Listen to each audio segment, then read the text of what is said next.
Hi, I'm Orni. Thank you, Orni. Interesting.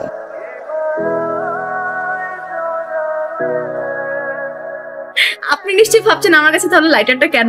আমি বলছি sparkling candle জ্বালানোর জন্য।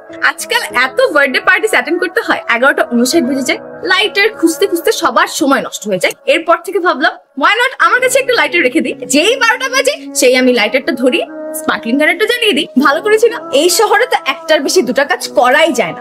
আজকাল রাস্তায় এত জ্যাম থাকে, কি করে বার্থডে পার্টি গুলো অ্যাটেন্ড করবো বলেন? আজকেই একটা বার্থডে পার্টি ছিল। আমার কাছে কি মনে হয় জানেন? এই টাইমটার জন্য না বাইকটাই পারফেক্ট।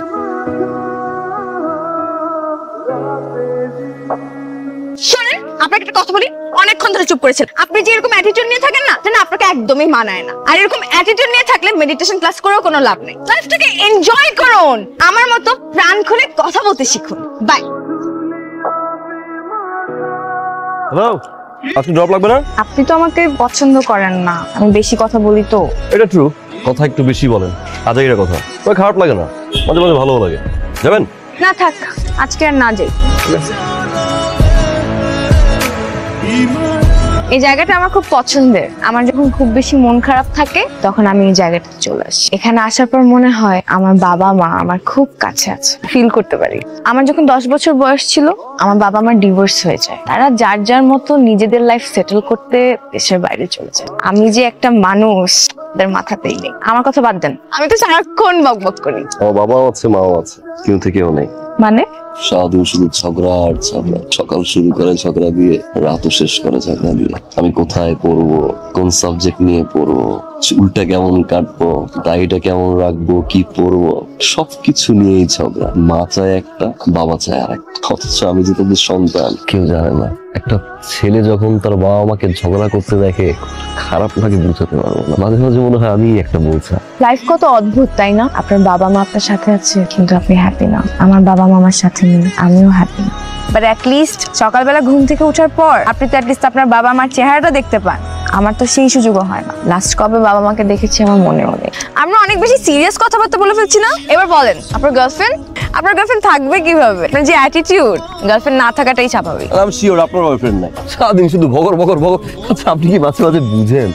আপনি মাঝে মাঝে কি বলেন সেটাকে আপনি বুঝেন? এক্সকিউজ মি, আমি অনেক বেশি কথা বলি দেখে তার মানে এই না যে আমার বয়ফ্রেন্ড থাকবে না। আমার বয়ফ্রেন্ড ছিল। তারপর এত কথা বললে কারো বয়ফ্রেন্ড থাকে না? আমার 4 বছরের একটা রিলেশনশিপ ছিল। 4 বছর পর আমার বয়ফ্রেন্ডের মনে হয়েছে যে সে তার এক্স কে অনেক বেশি ভালোবাসে। তার এক্স তার লাইফে আবার ব্যাক। যখন আমি জিজ্ঞেস করলাম তাহলে 4 বছর আমার সাথে কি সম্পর্ক ছিল, তখন সে বলেছে যে তোমার সাথে শুধু সময় কাটাতে ভালো লাগতো, কিন্তু আমি তোমাকে কখনো ভালোবাসিনি। খুবই খারাপ লাগছে আপনার জন্য না, বয়ফ্রেন্ডের জন্য। মানে 4টা বছর এই লোক কিভাবে আপনাকে সহ্য করলো? It's horrible.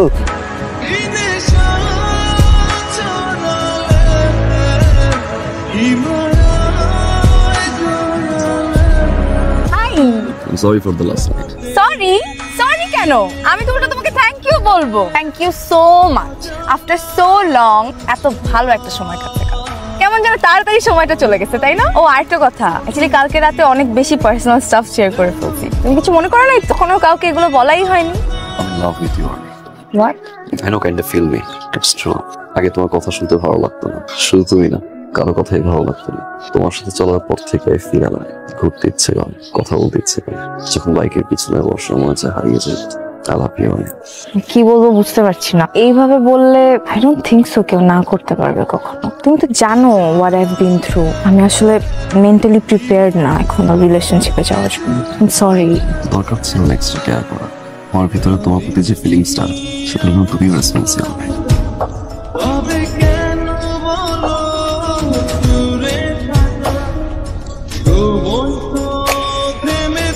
সরি, আসলে এবার রিঅ্যাক্ট করা ঠিক হয়নি। তাড়াহুড়ো করে ফেলেছিলাম। রিলেশনশিপের সময় নেওয়া উচিত, টাইম নিয়ে আগানো উচিত। বিয়ে করবা? বিয়ে করবা নাকি না? ইয়েস, বাট একটা মেয়েকে কাজী অফিসে তোমার জন্য ওয়েট করতেছে, আমাকে বলছে তোমাকে নিয়ে যেতে।